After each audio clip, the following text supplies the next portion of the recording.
le Mali, le Burkina Faso, le Niger ont décidé d'assumer ce que beaucoup n'osaient même pas rêver.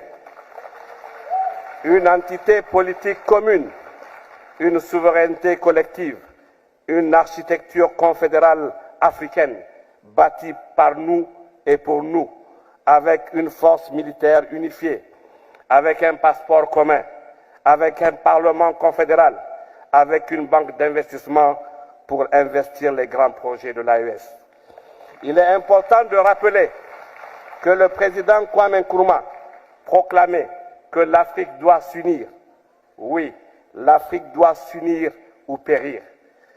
Et ce mercredi 10 décembre, ici même dans cette belle salle, Samia Nkrumah, sa fille, notre sœur, notre camarade, nous a rappelé la force visionnaire de son père et l'urgence de son message. Aujourd'hui, la Confédération des États du Sahel suit fidèlement cette ligne, bâtir une unité politique réelle, concrète et durable pour la liberté. Mais cette marche vers la liberté ne s'est pas faite sans douleur.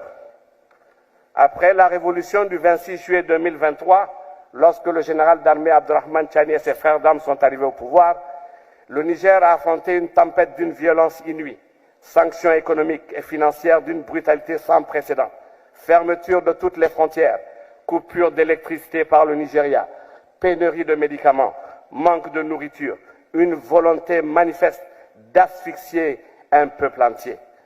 On voulait briser notre volonté, éteindre notre lumière, réduire au silence notre dignité.